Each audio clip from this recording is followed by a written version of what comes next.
Hello students, we are studying the fourth chapter of science, electric current and magnetism. In the first video, we have studied the current electricity. Now in this video, let's study the cells and batteries. आपण शेवटचा video या ठिकाणी संपवलेला होता. Dry cell. The dry cells are used in our radio sets, wall clocks and torches. These are available in 3 to 4 sizes. The construction of the dry cell is as shown in figure 4.2. इथे dry sale जो break जर केला तर तो या पद्धतीने आपल्याला दिसेल. सगळ्यात आधी आपण हा जो सेल आहेत हा ब्रेक केल्यानंतर त्यामधल्या लेयर कशा दिसतात ते जरा समजून घेऊ. सगळ्यात आधी या ठिकाणी जर आपण पाहिलं तर आपल्याला लक्षात येते प्रोटेक्टिव्ह कव्हर, अगदी वरचे जे कव्हर आहेत ते आपल्याला या ठिकाणी दिसते. हे प्रोटेक्टिव्ह कव्हर जे लिहिलेलं आहे इथे तुम्ही व्यवस्थित पाहिलं अगदी वरची लेयर आहे ती. त्यानंतर झिंक लेयर, आतली जी व्हाईट हा जो भाग दिसतो आपल्याला ही झिंक कव्हर आहे. त्याच्या आतमध्ये जर गेलो तर इलेक्ट्रोलाइट जे अगदी ओलसर असा पापुद्रा आहे तो आपल्याला दिसतो, इलेक्ट्रोलाइट. त्याच्या आतमध्ये जर गेलो तर आपल्याला डिव्हायझर दिसतं जे इलेक्ट्रोलाइट आणि मॅग्नीज डायऑक्साईड याच्यामध्ये आहेत. त्याच्या आतमध्ये जर गेलं तर आपल्याला मॅग्नीज डायऑक्साईड ची लेयर दिसते आणि सर्वात आतमध्ये जर गेलो तर कार्बन इलेक्ट्रोड हा जो आहे कार्बन इलेक्ट्रोड जो आपल्याला हा भाग आहे हा सगळ्यात आत दिसतो. यामध्ये कार्बन इलेक्ट्रोड हा पॉझिटिव्ह टर्मिनल आहेत आणि झिंक कव्हर जे व्हाईटिश कलरचं आहेत ते निगेटिव्ह टर्मिनल म्हणून काम करतं त्या सेलमध्ये. आता जर आपण हा भाग पाहू, थेरॉटिकल भाग जो आहे तो या ठिकाणी समजून घेऊ. पहा काय म्हटलेलं आहे, take a lead dry cell and remove its outer coating. जर आपण हा जो ड्राय सेल आहे या ड्राय सेलचा आउटर कोटिंग जर हे काढलं तर आपल्याला काय दिसतं, inside you will find a whitish metal layer. एक मेटलची लेअर दिसते पांढऱ्या कलरची. This is the zinc metal layer, झिंकची ती लेअर असेल. This is the negative terminal of the cell. मी तुम्हाला आधीच सांगितलं की तो निगेटिव्ह टर्मिनल असते जे आपल्याला या ठिकाणी दिसतं अगदी खाली, निगेटिव्ह टर्मिनल, आणि वरती आपल्याला पॉझिटिव्ह टर्मिनल दिसत आहे. तर जी झिंकची जी लेअर आहे ती निगेटिव्ह टर्मिनल असते त्या सेलची. त्यानंतर carefully break open this layer, आणि पुन्हा जर आपण ती झिंक लेअर जर ब्रेक केली तर त्याच्या आतमध्ये there is another layer inside and electrolyte is filled between these two layers. जे डिव्हायझर आणि व्हाईट कलरची जी झिंक लेअर आहे यांच्यामध्ये इलेक्ट्रोलाइट असतो जो वेट पल्प आहेत, म्हणजे ओलसर असतो एक पापुत्रा जो इलेक्ट्रोलाइट म्हणून काम करतो. त्यामध्ये काय आहे हे इलेक्ट्रोलाइटमध्ये, the electrolyte contains the negatively charged and positively charged ions. त्यामध्ये निगेटिव्ह चार्ज सुद्धा असतात आणि पॉझिटिव्ह चार्ज आयन असतात. These are carriers of electricity. आपल्याला माहिती आहे वायरमध्ये इलेक्ट्रॉन्सच्या फ्लो होण्यामुळे इलेक्ट्रिसिटी ही कंडक्ट होते. त्याचप्रमाणे इथे सुद्धा चार्ज पार्टिकल्स आपल्याला दिसतात, त्यामध्ये सुद्धा इलेक्ट्रॉन्सची मूवमेंट होते आणि त्यामुळं इलेक्ट्रिसिटी ही कंडक्ट होते प्रामुख्यानं. This is the carrier of electricity, म्हणून त्या इलेक्ट्रोलाइटला कॅरियर ऑफ इलेक्ट्रिसिटी म्हणून ओळखलं जातं. The electrolyte is a wet pulp of zinc chloride and ammonium chloride. आता ते इलेक्ट्रोलाइट ते बनलं कशापासून आहेत तर ते एक ओलसर पापुद्रा असतो आणि त्यामध्ये झिंक क्लोराईड ZnCl2 आणि अमोनियम क्लोराईड NH4Cl ह्या दोन कंपाऊंडपासून इलेक्ट्रोलाइट हा बनलेला असतो. पुढं पहा काय म्हटलेलं आहे, there is a graphite rod at centre of the cell. त्या सेलच्या अगदी मध्यभागी ग्राफाईट रॉड आहेत. This is the positive terminal of the cell आणि तो पॉझिटिव्ह टर्मिनल आहेत.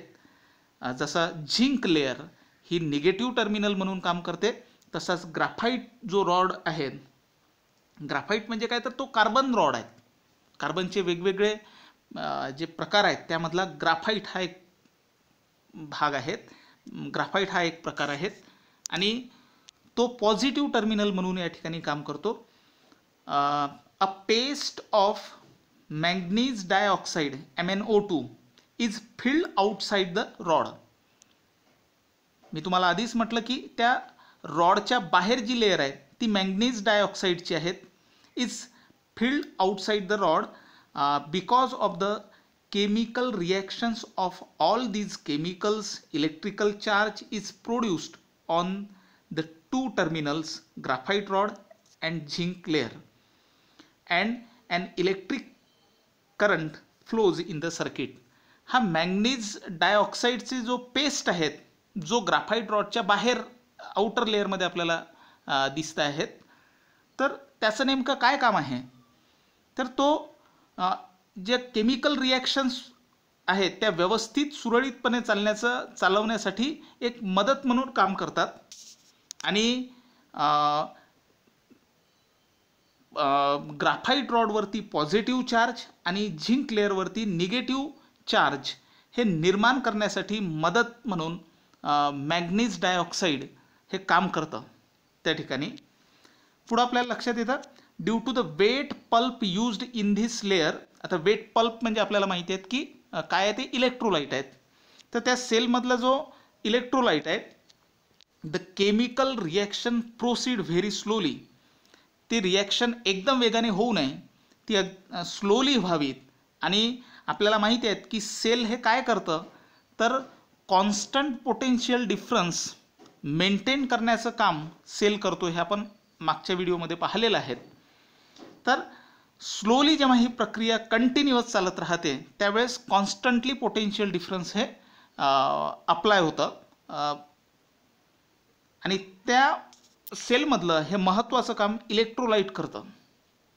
Hence a large electric current can not be obtained from this. म्हणजे ह्या सेलमधून आपल्याला मोठ्या प्रमाणावर इलेक्ट्रिक करंट फ्लो होताना दिसत नाही, compare to the electric cells using the liquid. काही सेल्समध्ये आता समोर जे आपण हा ड्राय सेल आहेत, ड्राय सेल नंतर आपण जे लिक्विड सेल्स अभ्यासणार आहोत, तर त्या लिक्विड सेल्सच्या तुलनेमध्ये या ड्राय सेलमध्ये इलेक्ट्रिक करंट हा कमी असतो. मात्र the shelf life of dry cell is longer. मात्र ड्राय सेलचं लाईफ हे लॉंगर आहेत. Dry cells are very convenient to use as this can be held in any direction with respect to the ground. तर काय म्हटलेलं आहे की dry sale असल्यामुळं, म्हणजे तो सेल ड्राय असल्यामुळं तो आपल्याला कसाही वापरता येतो कुठल्याही डायरेक्शनने. म्हणजे असं काही नाही आहे की तो जो सेल आहेत हा अगदी व्यवस्थित उभाच ठेवला पाहिजे, असं काही नाही आहे. तो आपण वेगवेगळ्या गॅजेटमध्ये, वेगवेगळ्या डिव्हायसेसमध्ये आपल्या सोयीनं वापरू शकतो. वेगवेगळ्या डायरेक्शननं तो आपल्याला वापरता येतो. हे ड्राय सेलची प्रामुख्यानं खासियत आहेत. जे मोबाईल इन्स्ट्रुमेंट्स आहेत, मोबाईल इन्स्ट्रुमेंट म्हणजे मूव्ह होणारे जे इन्स्ट्रुमेंट्स आहेत त्यामध्ये ड्राय सेल प्रामुख्यानं वापरला जातो. जसं रेडिओ सेट आहे, टॉर्च आहेत, यामध्ये आपल्याला ड्राय सेलचा वापर होताना दिसतो. हा ड्राय सेल आपण पाहिला, ज्यामध्ये पॉझिटिव्ह टर्मिनल हे कार्बन रॉडचं होतं आणि निगेटिव्ह टर्मिनल हे झिंक लेअरचं होतं. यानंतरच आपण आता एक लिक्विड सेल पाहू, ज्याचं नाव आहे लीड ॲसिड सेल. त्याची फिगरसुद्धा आपल्याला या ठिकाणी दिलेली आहेत. यामध्ये पॉझिटिव्ह टर्मिनल म्हणून लीड डायऑक्साईड हा रॉड आपल्याला दिसतोय पॉझिटिव्ह टर्मिनल, आणि निगेटिव्ह टर्मिनल म्हणून आपल्याला लीडचा रॉड दिसतो आहेत.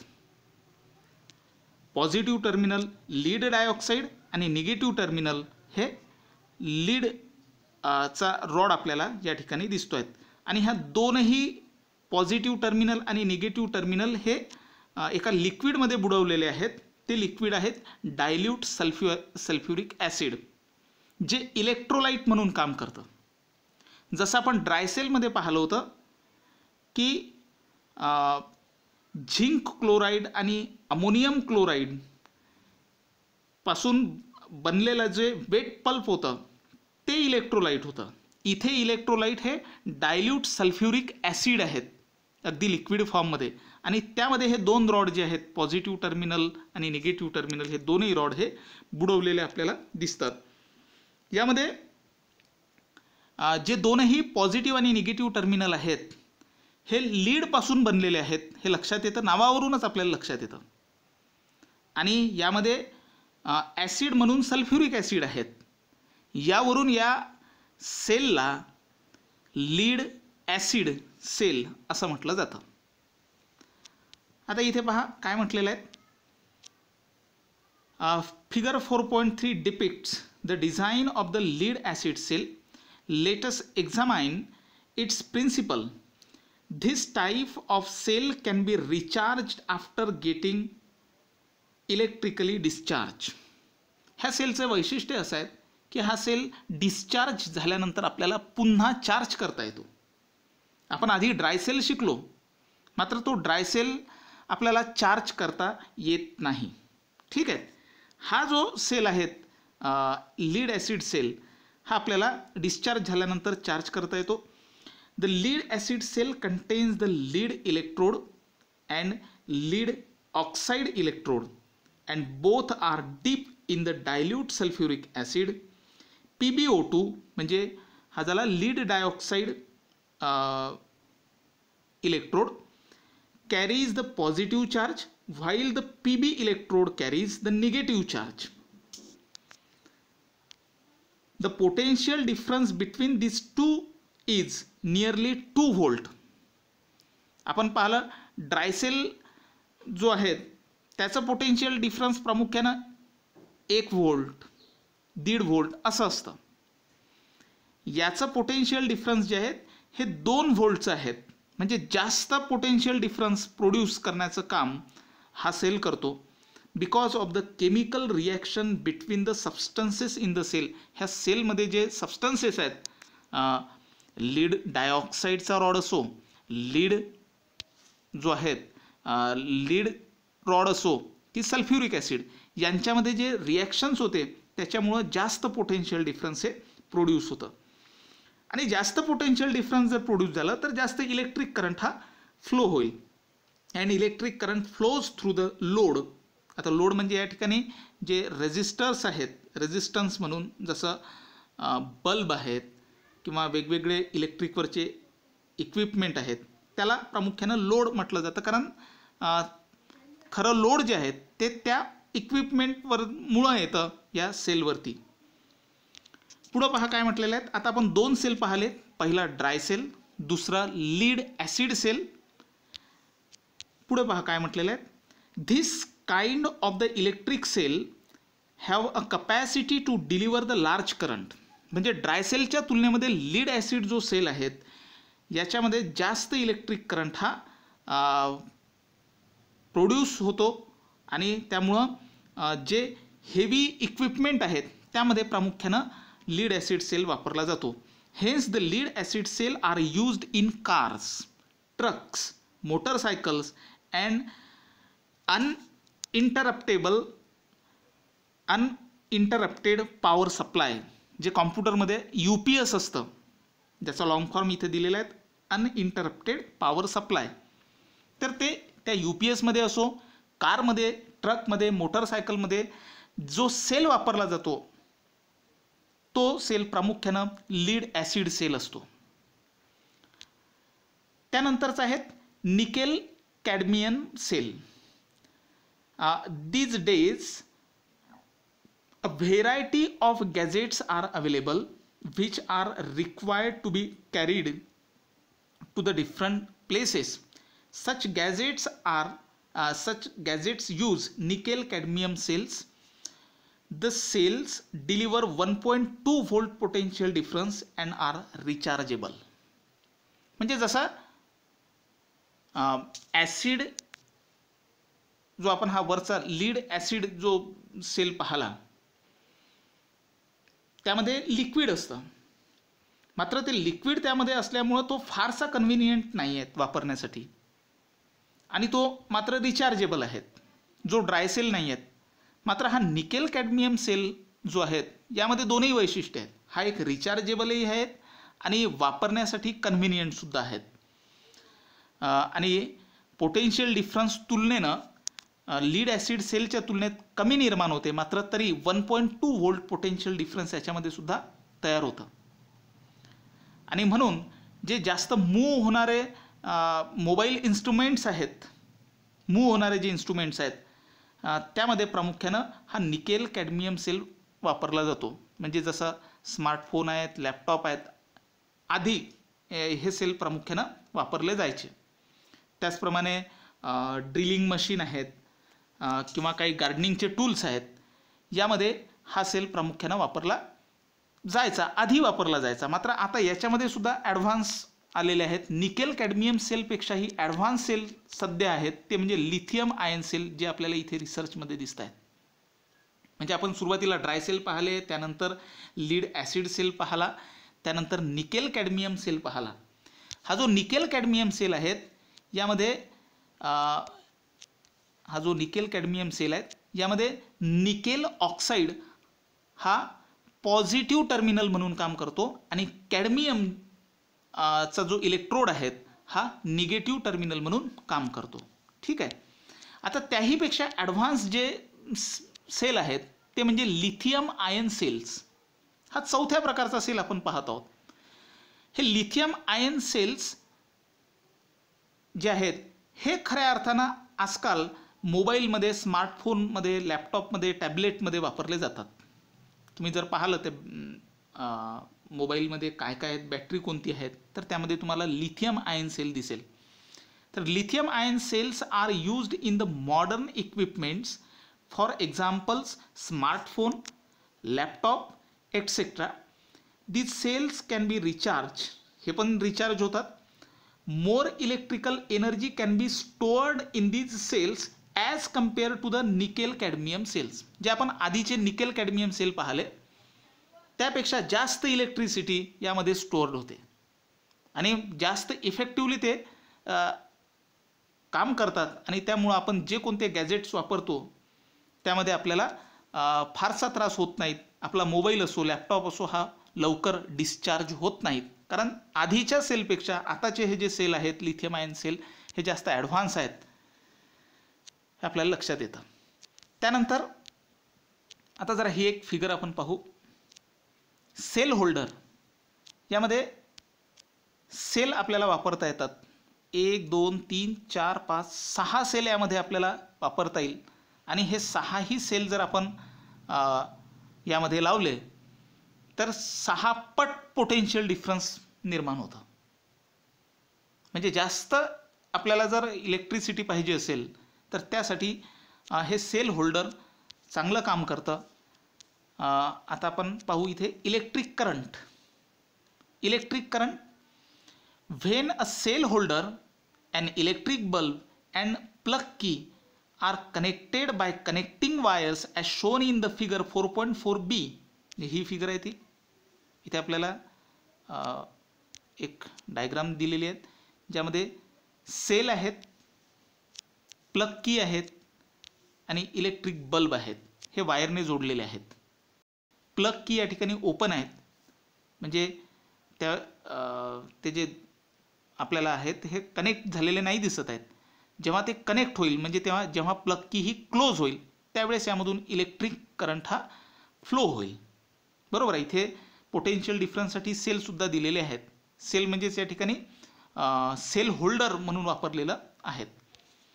आता पहा काय म्हटलेलं आहे.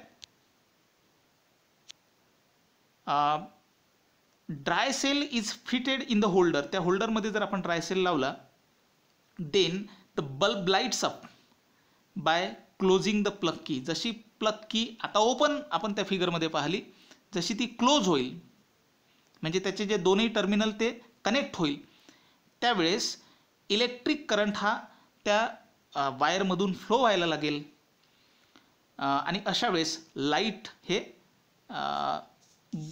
ग्लो होईल.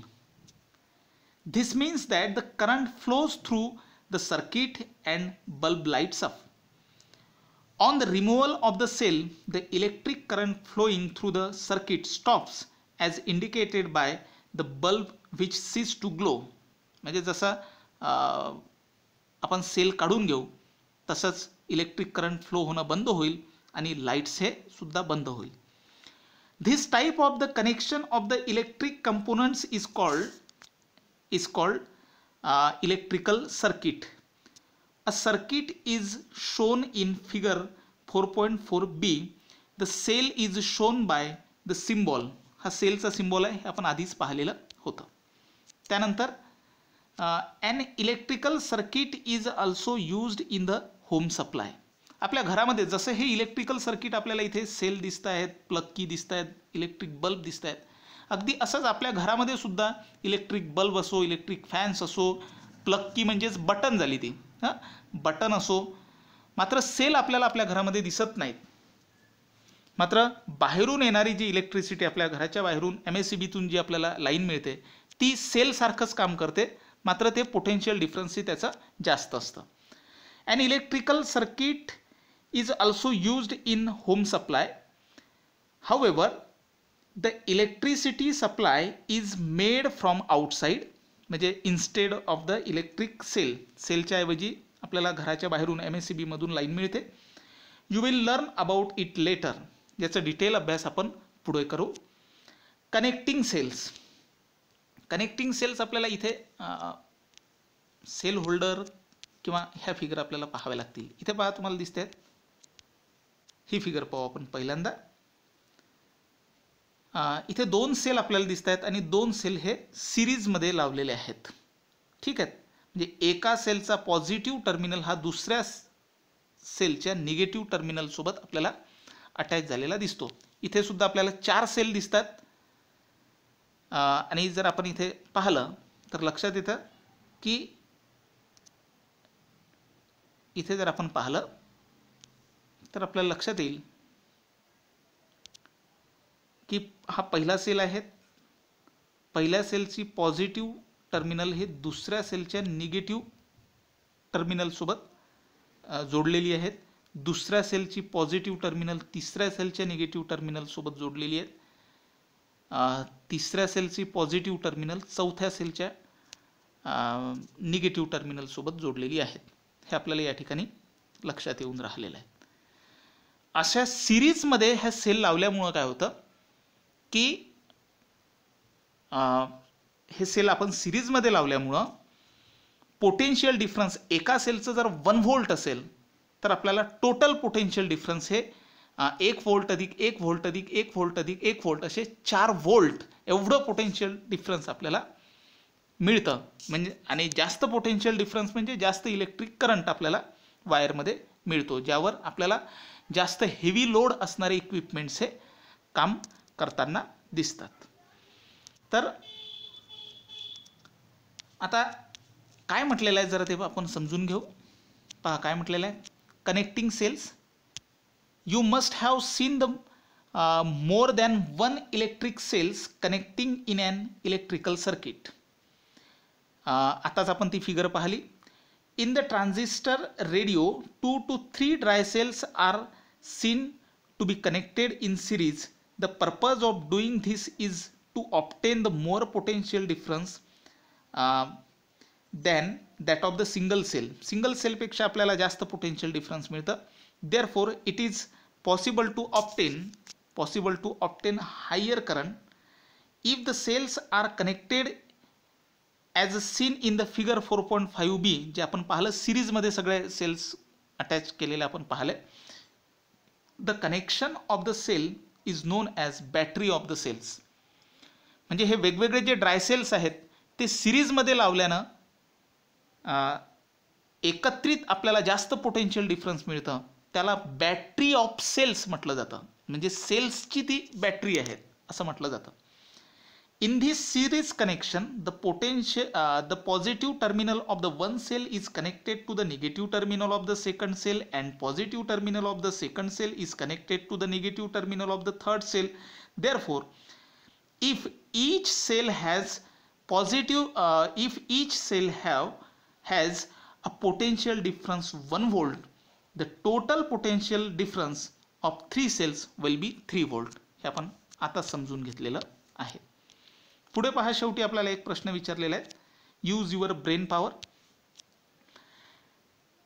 You must have seen the car battery available in the market. It is called battery and not a cell. Why? हा अत्यंत महत्त्वाचा प्रश्न आहे. आपण आतापर्यंत ड्राय सेल पाहिलं, लीड ॲसिड सेल पाहिला, निकेल कॅडमियम सेल पाहिला, लिथियम आयन सेल याबद्दलची माहिती घेतली. हे सर्व सेल आहेत. मात्र कारमध्ये जे असते किंवा इन्व्हर्टरमध्ये जे असते त्याला आपण बॅटरी म्हणतो. यामागचं काय कारण आहे? तर आपल्याला लक्षात येईल की जसं या फिगरमध्ये आपल्याला दिसत आहेत की सेल्स एकत्रित केल्यामुळं जास्त पोटेन्शियल डिफरन्स मिळतं, म्हणून याला बॅटरी ऑफ सेल म्हटलं जातं. तसंच जी कारची जी आपण बॅटरी म्हणतो त्यामध्ये सुद्धा लीड ॲसिड जे सेल्स आहेत, वेगवेगळे कंपार्टमेंट्स आपल्याला त्यामध्ये दिसतील, आणि एक कंपार्टमेंट त्यामधलं म्हणजे एक सेल होतो, आणि एका सेलची, एका लीड ॲसिड सेलची पोटेन्शियल डिफरन्सची कपॅसिटी ही 2 व्होल्टची आहे. त्या बॅटरीमध्ये जर असे 6 कंपार्टमेंट असतील, एका कंपार्टमेंटची कपॅसिटी 2 व्होल्ट, तर 6ही कंपार्टमेंट मिळून त्याची कपॅसिटी होईल 6 दुने 12 व्होल्ट. आणि 12 व्होल्ट एवढं पोटेन्शियल डिफरन्स आपल्याला ती बॅटरी, कारमधली बॅटरी पुरवते, आणि म्हणून त्याला आपण काय म्हणतो? बॅटरी म्हणतो. म्हणजे एक सेल असेल असे एकत्रितपणे 2-4 सेल एकत्रित जर आणले तर त्याला बॅटरी म्हटलं जातं, जे आपल्याला जास्त पोटेन्शियल डिफरन्स पुरवतात. माझ्या मते या प्रश्नाचं उत्तर सुद्धा तुम्हाला समजलेलं असेल. तिसरा जो भाग आहे तो म्हणजे magnetic effect of electric current. हा आपण पुढल्या व्हिडिओमध्ये पाहू.